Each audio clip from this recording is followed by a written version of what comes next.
kaligtasan mo sa Alerto 24. Sugatan ng isang sundalo ng Philippine Air Force matapos ma-hit and run ng isang kotse sa Maynila. Si Trisha Zafra, naka-Alerto 24. Halos hindi makakilos ang lalaking ito sa mga tinamong sugat matapos sumemplang ang minamanehong motor sa northbound lane ng Quirino Avenue sa Maynila alas 5 ng madaling araw. Pauwi na raw sana mula sa trabaho si Airman 2nd Class Elimar de los Santos ng Philippine Air Force nang bigla na lang umano siyang gitgitin at masagi ng isang itim na Honda Civic. Ano lang ang takbo ko eh. Nag-minor na ako, nasa 30 na yung takbo ko. Nung kumaliwa rin siya. Galing akong duty, hindi ako umiinom. Nang makitang bumulagta sa kalsada si De Los Santos, humarurot daw papalayo ang kotse. Hindi ko na nakuha yung plate number kasi tumumba na ako eh.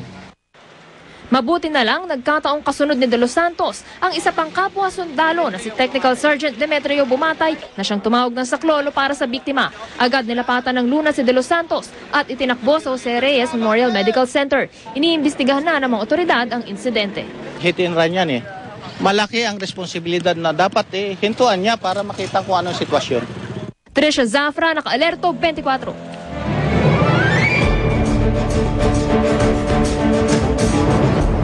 Sa panguna ng GMA News and Public Affairs, COMELEC at ng Smartmatic, itinuro sa mga botante ang tamang proseso ng pagboto sa automated elections sa Mayo.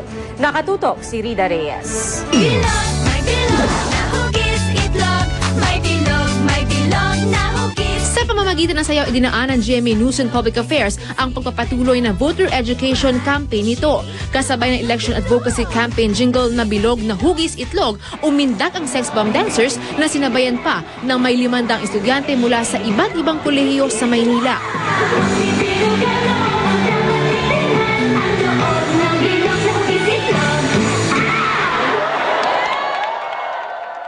Tayo mga Pilipino, magaling kumanta, magaling sumayaw. So ano ba pinaka-effective na paraan para ipaintindi ang automation? Ito ay sa pamamagitan din ng song and dance. So ito yung bilog na hugis itlog. At para naman ituro sa mga botante ang step-by-step procedure ng pagboto, 2 mock voting booths ang itinayo para magsilbing presinto para sa mga gustong lumahok. Kumpleto sa gamit at election paraphernalia, mula sa balota, ballot secrecy folder, PCOS machine hanggang sa indelible ink. Magkasamang nagbantay ang mga taga-COMELEC at Smartmatic. Sa mga botante natin, napakahalagang bumoto sa halalan at napakahalagang magkaroon ng konting practice.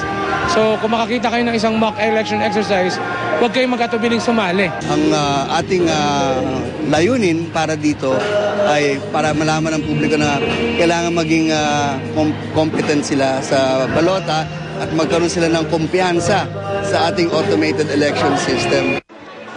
May sariling booth naman ng PPCRV para sa mga gustong maging election volunteer. Kahit sino pwedeng mag-volunteer, kaya lang dapat non-partisan. Yun ang lagi namin sinasabi. Walang kinakandidato, walang ipinopoklamang kandidato, walang ikinakampanyang kandidato. Laking tuwa naman ng mga nagsipaglahok sa mock elections. Anong natutunan mo? Pag-shade po nung oval. Bale, kailangan po hindi sobra at hindi kulang para po hindi ma-invalid yung vote. Masasabi niyo ba na nakahanda na kayong bumoto? Oo, sigurado. Oo, handa na. Rida Reyes, nakatutok, 24 oras.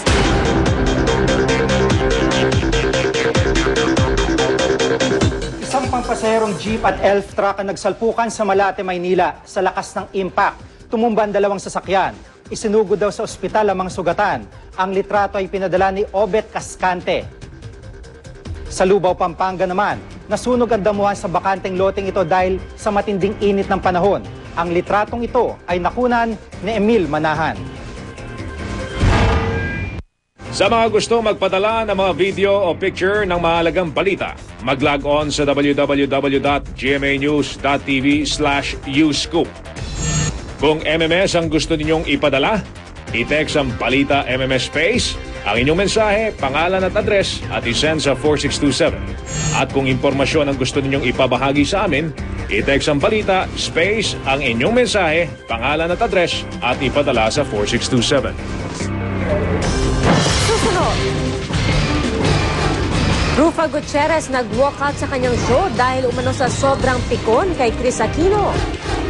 US First Lady Michelle Obama naglaro ng football bilang kampanya kontra katabaan. At ang baby ni Lian Paz at Paolo Pontis. Tutukan